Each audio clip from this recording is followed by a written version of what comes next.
ونصلي ونسلم على سيدنا ومولانا محمد نبي الأمي وعلى آله وأصحابه أجمعين. أما بعد، فأعوذ بالله من الشيطان الرجيم.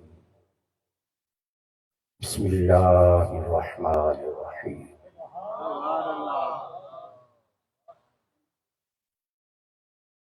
قد أفلح من زكاها وقد خاب من دساها. صدق الله مولانا العظيم. إن الله وملائكته يصلون على النبي يا أيها الذين آمنوا صلوا عليه وسلموا تسليما. اللهم صل على سيدنا ومولانا محمد وعلى آل سيدنا ومولانا محمد وبارك وسلم وصلي عليه. الصلاة والسلام عليك يا سيدي يا رسول الله وعلى آلك وأصحابك يا سيدي يا حبيب الله. اللہ رب العزت کا فضل و احسان جس نے ہمیں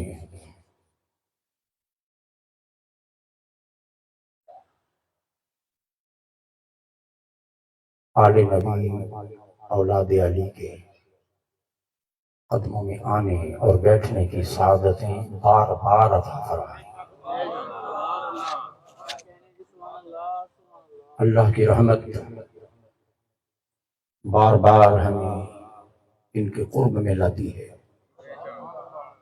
اور نگاہوں کو ان کے جمال سے منور کرتی ہے. یقیناً اللہ رب العزت کا فضل ہے، احسان ہے. خالق کائنات حضور غوث زمان اور ان کی پاک اور مبارک اولاد کا یہ عظیم فیض کا ابد جاری و ساری رکھے. حاضرین گرامی کرتے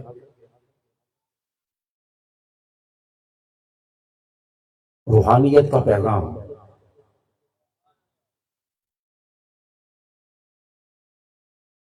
قرآن مجید کی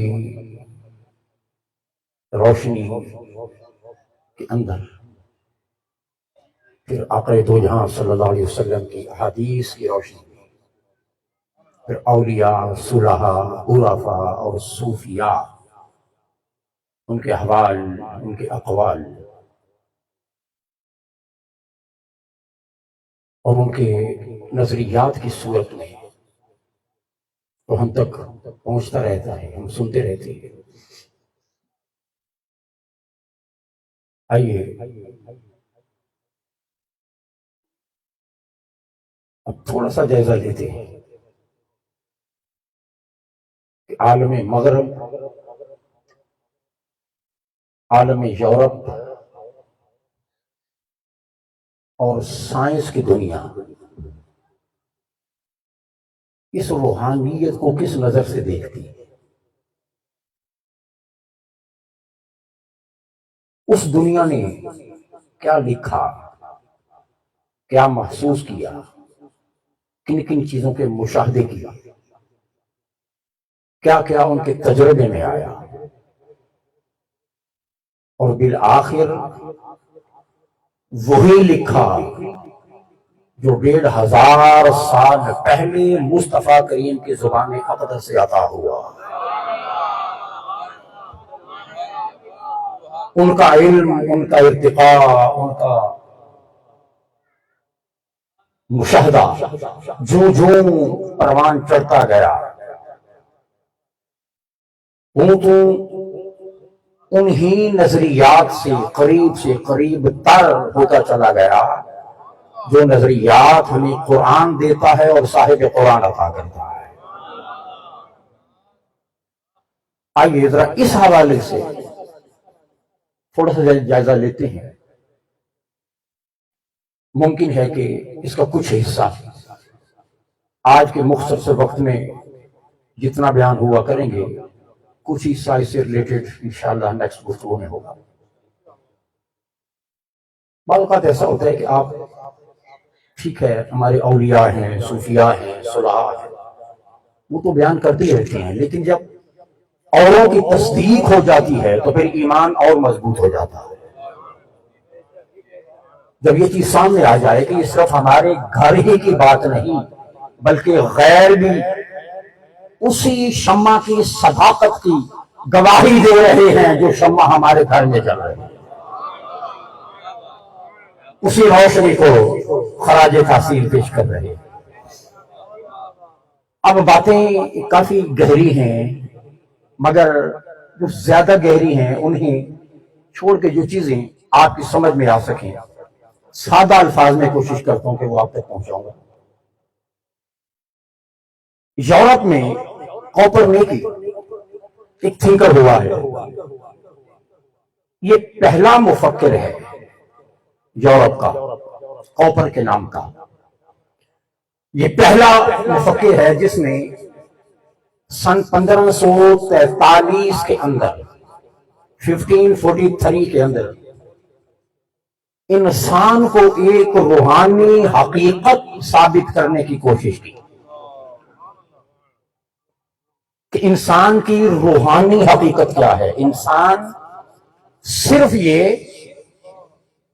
آگ مٹی ہوا پانی کا مجموعہ ہی نہیں بلکہ اس پیکر سے بلند کسی چیز کو انسان کہا جاتا ہے۔ انسان اس مٹی کے پتلے سے بلند کوئی حقیقت ہے، اس پیکر خاکی کو انسان نہیں کہا جاتا۔ 19ویں صدی میں مغرب کی دنیا اس روحانیت کی طرف زیادہ متوجہ ہو۔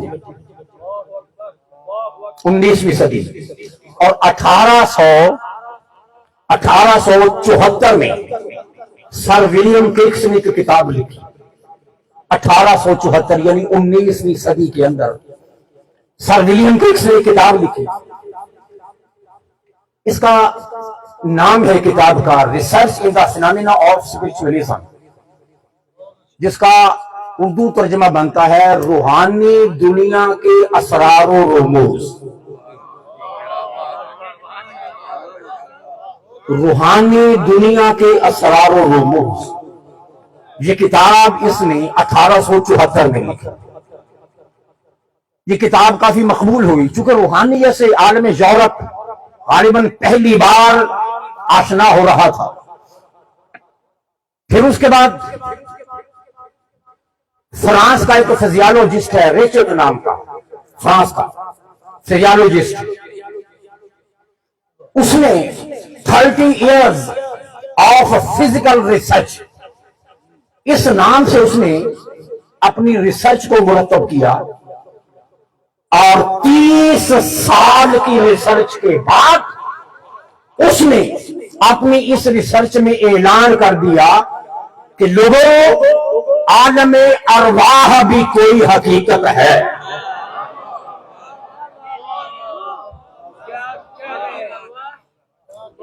عالم ارواح کی حقیقت کا اس نے اعلان کر دیا۔ یہ فرانس کا فزیالوجسٹ تھا، اس نے بتا دیا کہ دنیا صرف یہی نہیں ہے جہاں آتے ہو، پیدا ہوتے ہو، کھاتے پیتے ہو، دنیا ایک اور بھی ہے جہاں مر کے آپ نے جانا ہے۔ عالم ارواح اس کی حقیقت کا اس نے اس کے وجود کا اعلان کر دیا۔ پھر وائس ایڈمرل مور اس نے ایک کتاب لکھی، یہ وائس ایڈمرل تھا مور اس کا نام، اور اس نے کتاب لکھی۔ اچھا، آپ نے علماء کی زبان سے اکثر یہ جملہ سنا ہوگا کہ یہ ہوا پھر ہاتف غیبی نے آواز دی، سنتے ہیں نا؟ ہاتف غیبی، عربی زبان میں یہ جو ٹیلی فون ہوتا ہے اس کو ہاتف کہتے ہیں۔ ہاتف یعنی ہاتف، ایسی آواز کے جس میں آواز تو سنائی دے رہی ہے مگر آواز والا نظر نہ آ رہا، اسے ہاتف کہتے ہیں۔ تو آپ نے علماء کی زبان سے اکثر سنا ہوگا کہ ہاتف غیبی نے آواز دی، ہاتف غیبی نے آواز دی، اور حیرت انگیز طور پر اس وائس ایڈمرل مور نے ایک پوری کتاب ہاتف غیبی یعنی ان غیب کی آوازوں کی حقیقت پر اس نے لکھ کے دے دیا ہوگی.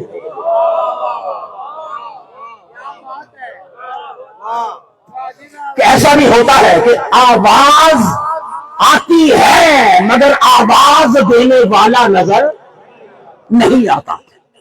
اس نے کہا کہ دس از ریئلٹی، یہ حقیقت ہے، یہ حقیقت ہے. اور ایسا بھی آپ پڑھیں ذرا اٹھا کے وہ واقعات، اس میں اس طرح کے واقعات یہ ملتے ہیں کہ شکل نظر نہیں آ رہی مگر میلوں دور سے حضرت عبداللہ شاہ ہمدانی کی آواز کان میں پڑ رہی.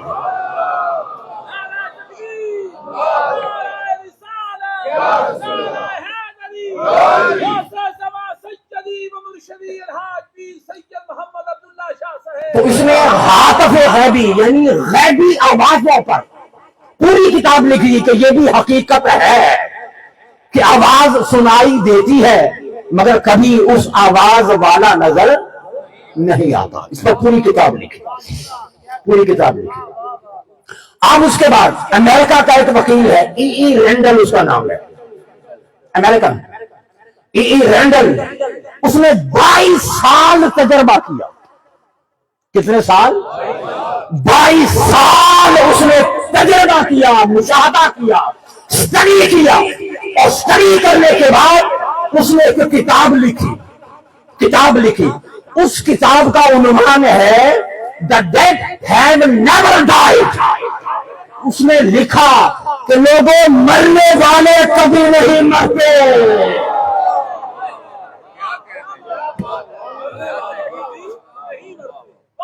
یہ امریکن وکیل تھا، ای رینڈل اس کا نام. The dead have never died. اس نے وہی نظریہ جو دین دیتا ہے اور تاجدار کائنات کی حدیث پاک حضور ارشاد فرماتے ہیں کہ لوگوں جو ایک بار پیدا ہو گیا وہ ہو گیا، وہ ہو گیا. اب اس کو حقیقی موت نہیں ہے. موت آتی ہے صرف آپ کے جسم پہ آتی ہے، آپ پر نہیں آتی. یہ فرق ہے. موت کے بعد بھی جو حقیقت زندہ رہتی ہے اسی حقیقت کو انسان کہا جاتا ہے. آپ کے جسم کو انسان نہیں کہتے. جو حقیقت موت کے بعد بھی زندہ رہتی ہے اسے انسان کہتے ہیں. اس نے لکھا، کتاب لکھی The Dead Have Never Died. مرنے والے مرتے نہیں. اور اگر سائنس نے کہے کہ مرنے والے نہیں مرتے تو یہ بات سمجھ میں آ جائے چونکہ سائنس نے کہی ہے، اور ہم کہیں کہ اولیاء بھی قبروں میں بھی زندہ ہوتے ہیں، یہ بات سمجھ میں نہ آئے.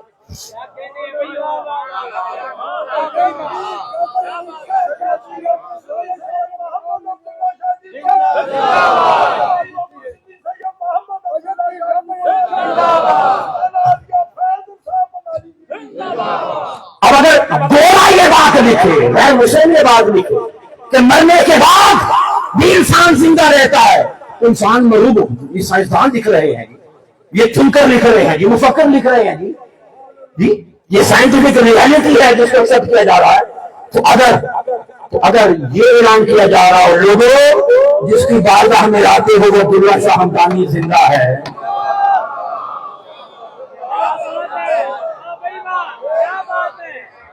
جس کے پاس جاتے ہو وہ داتا گنج بخشنی ہے جو میری حیات ہے، وہ خواجہ غریب نواز زندہ ہے، وہ غوث اعظم جیلانی آج بھی فقیروں کی پکار کو سنتا ہے، تو اعتراض آ جائے اور بات سمجھ میں نہ آئے. اس نے لکھا لوگوں میں ریئلٹی حقیقت ہے، مرنے والے نہیں مرتے. اس لیے اس نے کہا، احمد بن قاسمی کہتے ہیں کہ کون کہتا ہے کہ موت آئی تو مر جاؤں؟ کون کہتا ہے کہ موت آئی تو مر جاؤں گا؟ میں تو دریا ہوں، سمندر میں اتر جاؤں. یہ زندگی دریا ہے، جہاں موت کے بعد کا سفر ہوتا ہے وہ سمندر ہے. وہ زندگی اس سے وسیع ہے. میں اور آپ مر کر نہیں مرتے تو یہ مر کر کیسے مرے؟ dead have never died. مرنے والے حقیقت میں ان پر موت نہیں آتی. اسی موضوع پر FWH میئرز اس نے بھی ایک کتاب لکھی. FWH میئرز ایک مفکر ہوا, اس نے بھی کتاب لکھی, اس کا نام ہے human personality and survival of bodily death. اب یہ لوگ تھوڑا بہت انگلش, اب یہ میری مجبوری ہے ان کتابوں کے تاکہ نام آپ تک پہنچ جائیں. کہتے ہیں human personality and its survival, انسان کی زندگی کا موجود ہونا, سروائیول آف باڈیلی ڈیتھ, وہ انسان کی موجودگی کہ جسم پر تو موت آ جائے مگر انسان باقی ہو. اس پر اس نے پوری کتاب لکھی کہ مرنے کے بعد انسان زندہ رہتا. اب پچھلی جو 2 جنگیں لگی ہیں, عالمگیر جنگیں, first world war and second world war, basically ان جنگوں کے بعد مغرب روحانیت کی طرف متوجہ ہوا. جب حالت مصیبت پڑی, گولے پڑے, بم پھٹے, انسانیت کے لاشیں بکھرے نظر آئے, تو پھر اندر سے کوئی آواز آئی, اب اسے مان لو. اندر سے ایک آواز آئی کہ کوئی حقیقت ہے جس کی طرف اس فانی دنیا سے ہٹ کر تمہارا پلٹنا ضروری ہے. پھر اس کے بعد ان موضوعات کی طرف سائنٹسٹ متوجہ ہوئے, تھنکرز, مفکرین اس طرف متوجہ ہوئے. پھر اس کے بعد جو لٹریچر آیا, جو کتابیں آئیں, ان کا موضوع پتہ کیا تھا؟ ان کا موضوع تھا جسم لطیف. جسم لطیف, کیا ہم بم پھٹیں گے, جنگیں ہوگی, مریں گے تو کیا ہم ختم ہو جائیں گے؟ ہماری زندگی یہی تک تھی یا انسان اس سے بڑی کوئی حقیقت ہے؟ ان 2 عالمگیر جنگوں کے بعد مغرب کا ذہن روحانیت کی طرف متوجہ ہوا. اور یہ بھی حقیقت ہے, جب مصیبت پڑتی ہے وہ خدا یاد آتا. پھر ذہن خدا کی طرف متوجہ ہوا. اب جن موضوعات پر کتابیں لکھی گئیں وہ ہے جسم لطیف, یہ ہے جسم کثیف. ہماری باڈی, ہمارا جسم ہم چھوتے ہیں, ٹچ کرتے ہیں باڈی, یہ جسم کثیف ہے, بھاری جسم. ایک ہے اندر جسم لطیف, اب جسے ہم روح کہتے ہیں, انہوں نے جسم لطیف کہا. پھر کتابیں لکھی گئیں جس کا عنوان تھا دعا.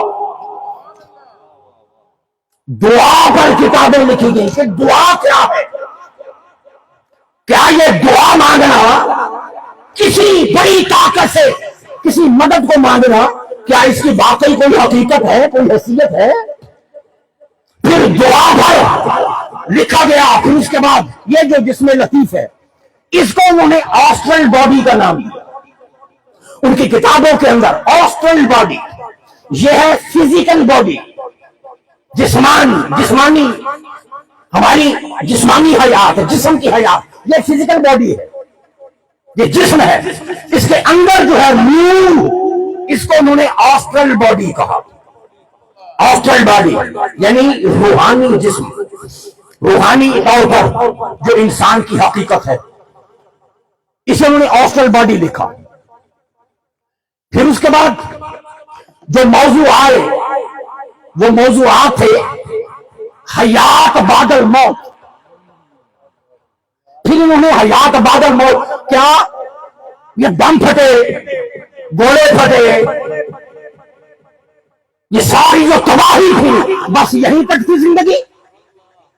کیا ہم ختم ہو گئے, یہ نسلیں ختم ہوتی جا رہی ہیں, یا آگے بھی کوئی سلسلہ ہے؟ ان کا ذہن اس طرح متوجہ ہوا.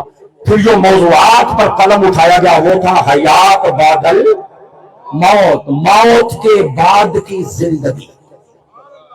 اس پر مغرب نے لکھا. پھر اس کے بعد کہ ایسی ہی ہے یا کسی کے لفظ کن کا کرشمہ ہے؟ کوئی ہستی ہے پیچھے، کوئی بڑی طاقت ہے، انہوں نے اس بڑی طاقت کو محسوس کیا، اس کا اقرار کیا، اور اب جو کتابیں آئیں، جو موضوعات آئے، ان کا موضوع تھا تعلق باللہ، تعلق باللہ، اس بڑی سپر پاور کے ساتھ رابطہ جو اس نظام کائنات کو چلا رہی ہے۔ پھر تعلق باللہ پر لکھا گیا، پھر قلم اٹھایا، لکھا کہ انسان کی حقیقی مسرت کیا ہے، حقیقی خوشی کسے کہتے ہیں؟ یہ کھانا، یہ پینا، یہ دولت، یہ اموال، یہ محل، یہ آسائش، سہولت، کیا یہی حقیقی خوشی ہے یا حقیقی خوشی کسی اور چیز کا نام ہے؟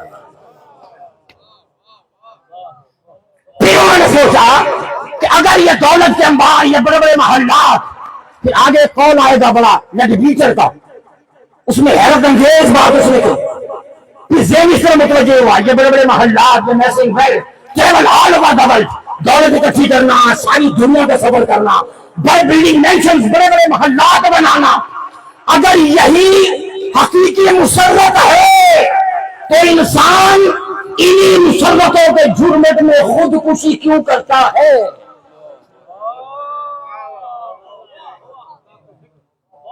خودکشی اگر یہی حقیقی خوشی ہے پھر تو کوئی اپنی جان اپنے ہاتھوں سے نہ لے، لیکن پھر بھی ان خوشیوں کے جھرمٹ میں اگر حقیقی خوشی نہیں مل رہی تو آؤ ڈھونڈو، شاید یہ اس کے تعلق میں موجود ہو۔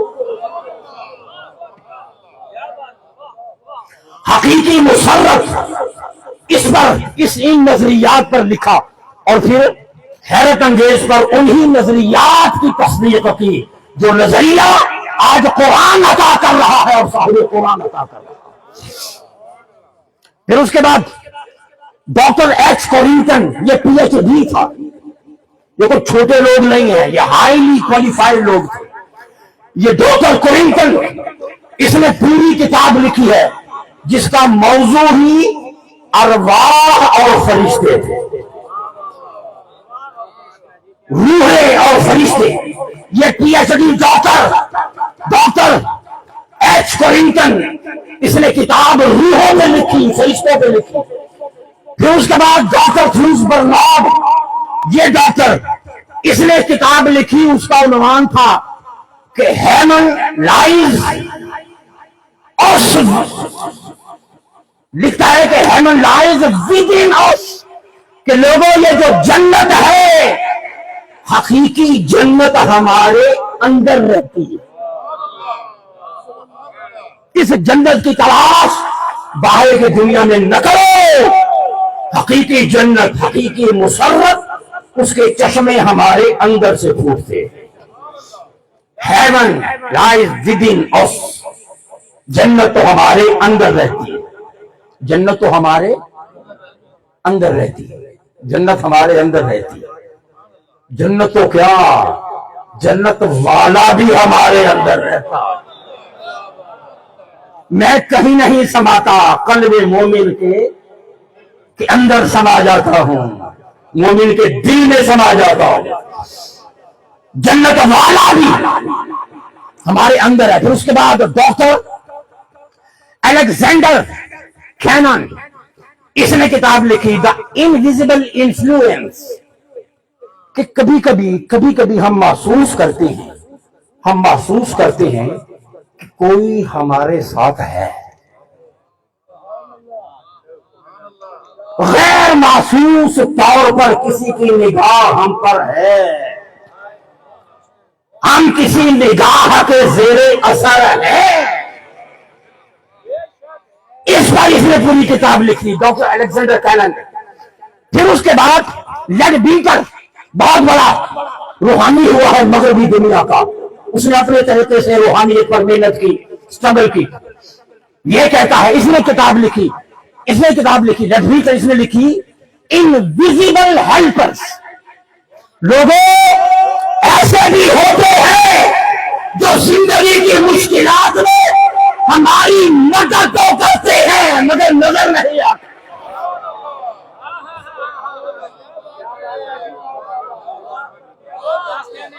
یہ مغرب کہہ رہا ہے، یہ یورپ کہہ رہا ہے،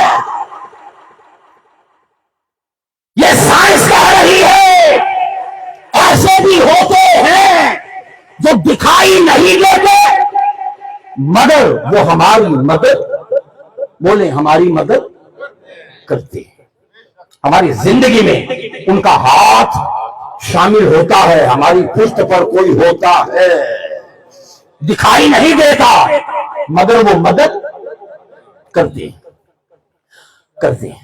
آج نگرانی قدر، پھر اس کے بعد آج یورپ کے اندر لیبارٹریز بن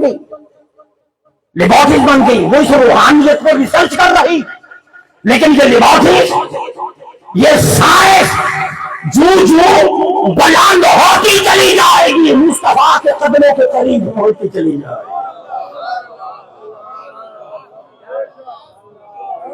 وہ ان اللہ والوں کے قریب سے قریب تر ہوتی چلی جائے گی۔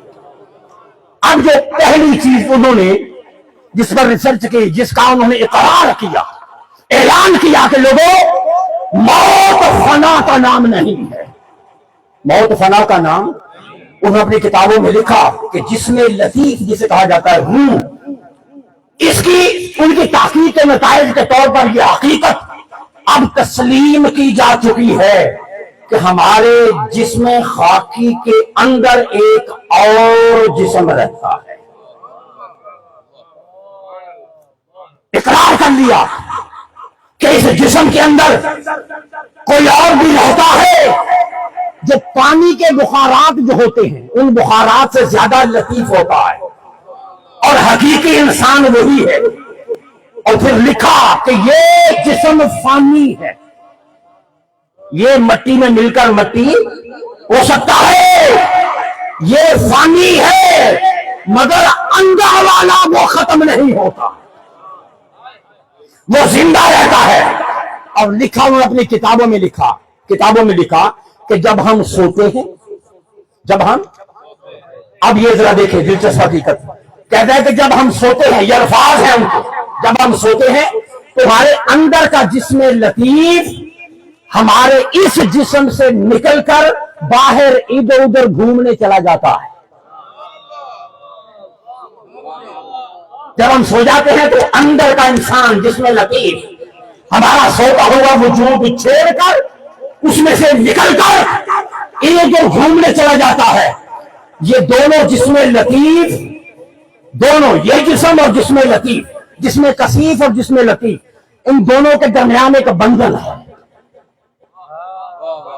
ان دونوں کے درمیان ایک گھیرا لگی ہوئی ہے، ایک بندھن ہے، ایک رشتہ ہے، اور جب یہ بندھن ٹوٹ جاتا ہے اسی کو موت کہا جاتا ہے۔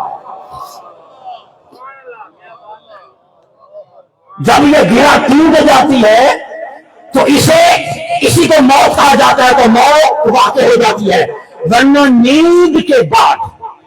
نیند کے بعد جسم لطیف اس جسم خاکی کے اندر واپس آ جاتا ہے۔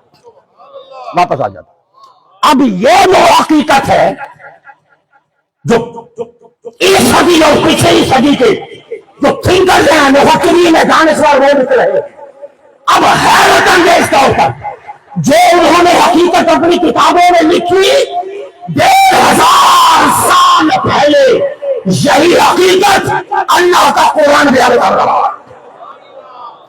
اللہ جس حقیقت کی طرف 1500 سال کے بعد یورپ پہنچا اور ان کا علم پہنچا، 1500 برس کے بعد جس حقیقت کا ادراک یورپ نے کیا، قرآن مجید عرب کے صحراؤں میں نزول کرنے والا قرآن،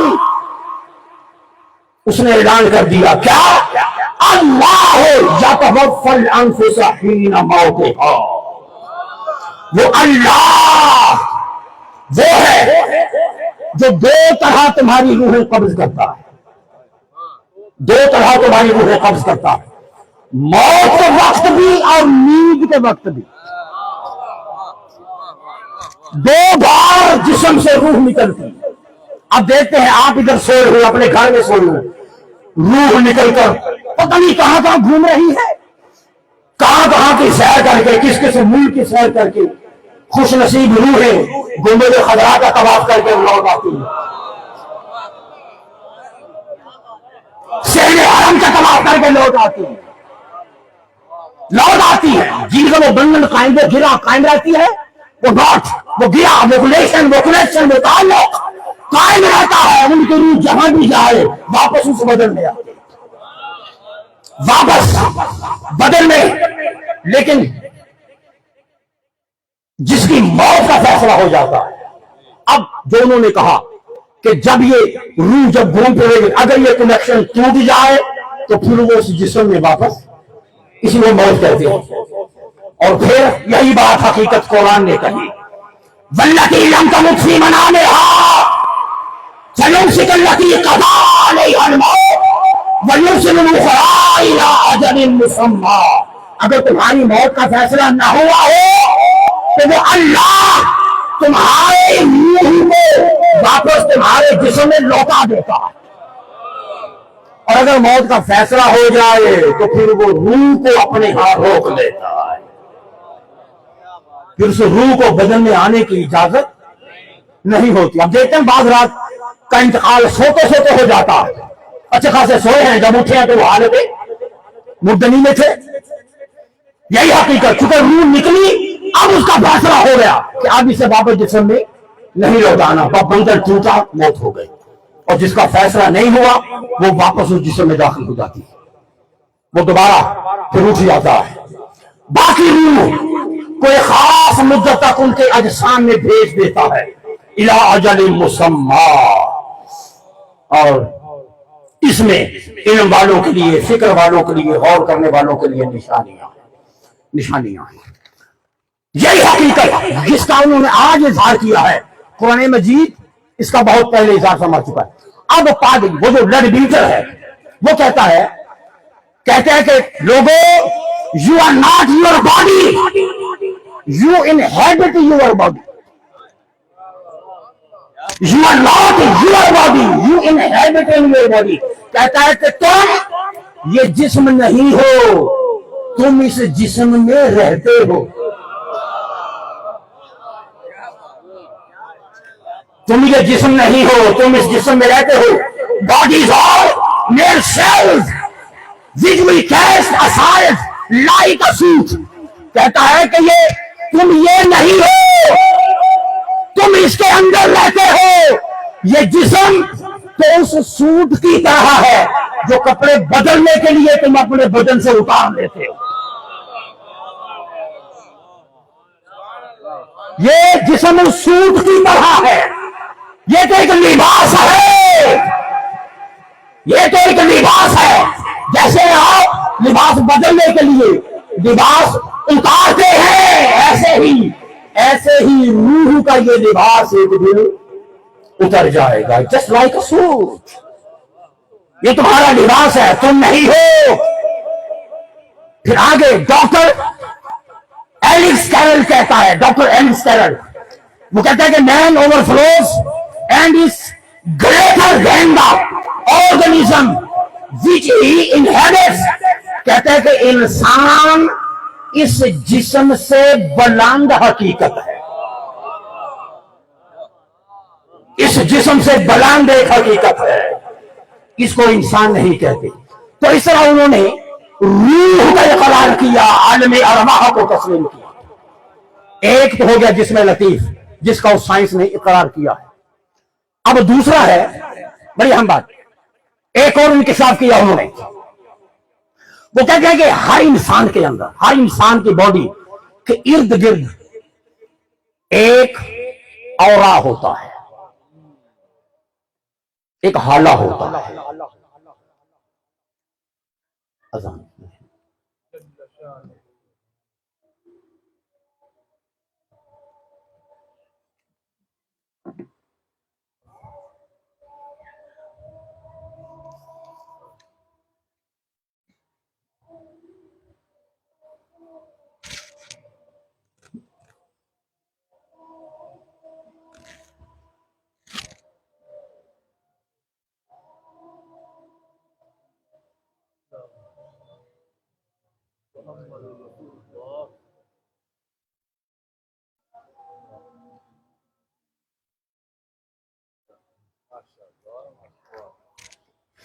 پھر وہ کہتے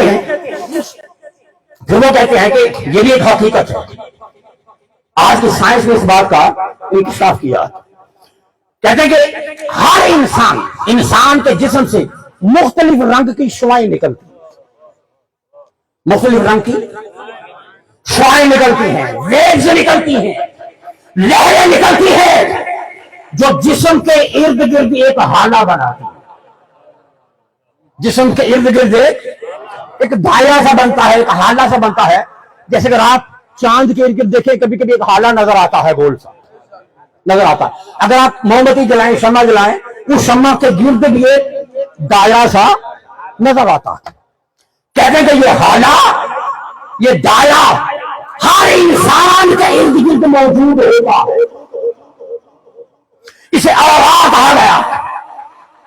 اور یہ لہریں، یہ روشنیاں، یہ لہریں، یہ شعاعیں ہر بندے کے اندر سے خارج ہوتی ہیں. یہ لہریں، ہر بندے کا وجود، اب اللہ نے سارا نظام لہروں کا بنایا ہوا ہے. وائبریشن جو کہا جاتا ہے، وائبریشنز. میں اگر بول رہا ہوں اور یہ آواز آپ کے کانوں میں آ رہی ہے تو یہ بھی تھرو وائبریشنز ہے، یعنی ویوز کے ذریعے. اگر یہ ویوز کام کرنا بند کر دے تو آپ میری آواز سن نہ سکے. یہ بھی لہروں کا نظام ہے. پوری کائنات کے اندر قدرت کا پھیلایا ہوا، بنایا ہوا، تاکہ باڈی کے اندر سے لہریں نکلتی ہیں جو اس کے گرد ایک حالہ بنا لیتی ہیں.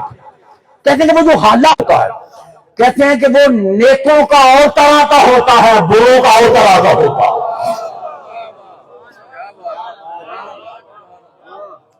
انسان اگر نیک ہو، انسان اگر اللہ کی ذات کے ساتھ مخلص ہو، انسان کا تعلق اگر عبادت کے ساتھ ہو، تعلق باللہ کے ساتھ ہو، تو اس کا حالہ اور طرح کا ہوتا ہے.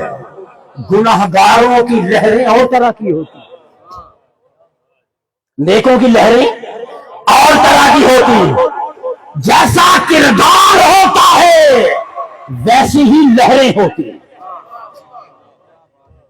جیسا کردار ہوتا ہے ویسی ہی لہریں ہوتی ہیں. اسی کو اورا کہتے ہیں. اور جب انسان مرنے لگتا ہے تو موت کے وقت اس کا رنگ تبدیل ہو جاتا ہے. یہ جو اورا ہوتا ہے یہ نیلا یا مائل با نیل گم ہو جاتا ہے. موت سے پہلے اس کا کلر تھوڑا چینج ہو جاتا ہے. اب وہ کہتے ہیں کہ اسے اورا کہتے ہیں. انسانی وجود کے ارد گرد حالات، مگر دکھائی نہیں دیتا. مگر ان دو آنکھوں سے دکھائی، ظاہری آنکھوں سے وہ دکھائی نہیں دیتا. اسے تیسری آنکھ سے دیکھا ہے. تیسری آنکھ جو ان کی روشن ہوتی ہے. دو آنکھیں ایک تیسری بھی ہوتی ہے، اور جہاں تک تیسری نگاہ جاتی ہے وہاں تک یہ دو نہیں جاتی. یہی وجہ ہے کہ یہ اہل اللہ بیٹھے زمین پہ ہوتے ہیں، نگاہ سے اللہ پر بھی ہوتے. وہ جو سینکڑوں میل دور وہ جو بنگال کی سرزمین پر کوئی ایک فوج کا سپاہی اگر کسی کماد میں زخمی ہو کر پڑا رہے تو جو نگاہ بنگالی میں بیٹھ کر اسے دیکھ رہی ہو اور 3 دن تک اسے غذا بھی پہنچا رہی ہو، اسے تیسری آنکھ کہا جاتا ہے.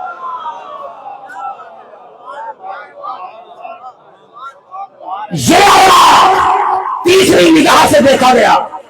اب ڈاکٹر کلنٹن کہتا ہے کہ aura is an invisible magnetic radiation.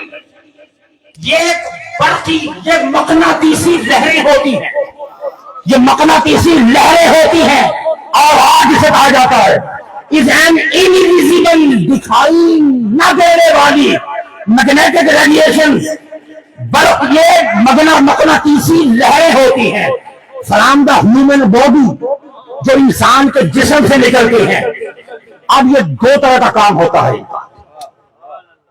انسانی باڈی سے نکلنے والی انویزیبل، نظر نہ آنے والی میگنیٹک ریڈیشن، مقناطیسی لہریں، مقناطیسی لہریں، مقناطیسی لفظ یاد رکھیے، مقناطیسی لہریں، کہتا ہے کہ یہ ان کا کام دو طرح کا ہوتا ہے، دو طرح کا ہوتا ہے، وہ کیا؟ which either attracts or repels، یا یہ لوگوں کو اپنی طرف کھینچتی ہے، یا لوگوں کو اپنی طرف کھینچتی ہیں، یا لوگوں کو اپنے سے دور ہٹاتی ہیں۔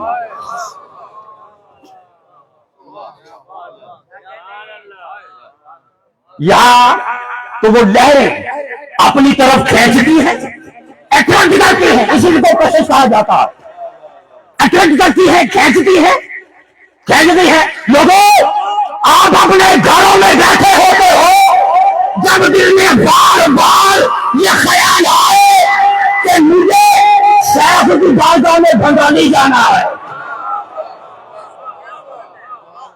جب بار بار تصور آئے مجھے جابر علی شاہ ہمدانی ان کے قدموں میں جانا ہے، تو لوگوں، وہ کچھ لہریں ہوتی ہیں جو آپ کو کھینچ رہی ہوتی ہیں۔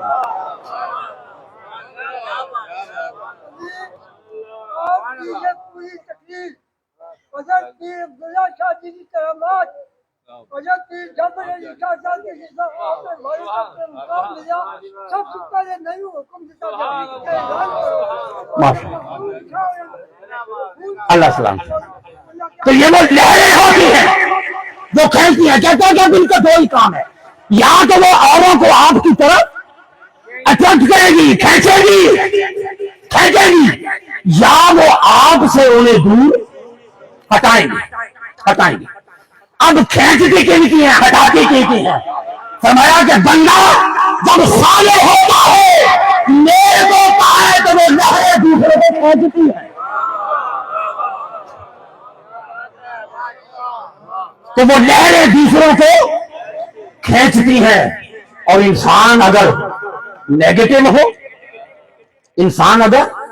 نیگیٹو ہو، تو انہیں کھینچنے کی نہیں، وہ دور ہٹانے کی طاقت ان کے اندر آ جاتی ہے کہ ہٹ جاؤ، مجھ سے دور رہو، مجھ سے پرے رہو۔ اب انسانی جسم کے اندر ایک اسٹیٹک کرنٹ ہوتی ہے، بجلی ہوتی ہے ہر انسان کے وجود میں، یعنی اتنی بجلی تو ہوتی ہے جس سے زیرو کا بلب روشن ہو سکے۔ ہر باڈی کے اندر قدرت نے کرنٹ رکھی ہے۔ اب کرنٹ ہو اور ویوز نہ ہو، بات سمجھ آئی؟ سائنسی طور پر سمجھا رہا ہوں۔ ہر باڈی کے اندر قدرت نے کرنٹ رکھی ہے، کرنٹ موجود ہے۔ وہ کتنی؟ وہ 3.5 سے لے کر 5.5 تک ہوتی ہے، وولٹ تک۔ 3.5 وولٹ سے لے کر 5.5 وولٹ تک ہوتی ہے۔ اب سائنس جو اس اورا کی جو تصدیق کرتی ہے اور اس کی جو انٹرپریٹیشن کرتی ہے وہ کیا ہے کہ ہر باڈی کے اندر قدرت نے 3.5 وولٹ سے لے کر 5.5 تک اللہ نے یہ کرنٹ رکھی، اور انسانی جسم میں یہ الیکٹرو میگنیٹک ویوز کریٹ ہوتی ہے۔ اس کرنٹ کی وجہ سے الیکٹرو میگنیٹک ویوز، جس کا ترجمہ آپ کر لیں برقی مقناطیسی لہریں، برقی مقناطیسی لہریں آپ کے وجود میں پیدا ہوتی ہیں، اور جہاں تک یہ ویوز جاتی ہیں وہاں تک کا علاقہ الیکٹرو میگنیٹک فیلڈ کہا جاتا ہے۔ جہاں تک یہ لہریں جاتی ہیں وہاں تک کا علاقہ الیکٹرو میگنیٹک فیلڈ۔ اگر آپ مقناطیس پکڑے نا، مقناطیس پکڑے اور مقناطیس کی لہر جو اس کا میگنیٹک فیلڈ ہوگا، اس کے دائرے کے اندر جو آئے گا وہ مقناطیس کی طرف، بولے مقناطیس کی طرف کھینچتا چلا جاتا ہے۔ جتنا جس کا دائرہ ہوتا ہے مقناطیس کا، جو اس کا میگنیٹک فیلڈ ہوتا ہے، اس کے دائرے میں جو آتا ہے وہ اس کی طرف کھینچتا ہے۔ وہاں تک کا علاقہ الیکٹرو میگنیٹک فیلڈ کہلاتا ہے۔ یہ انسانی وجود کا بھی ایک مقناطیسی میدان ہوتا ہے، جسے میگنیٹک فیلڈ، جس ہر وقت لہریں نکلتی ہیں۔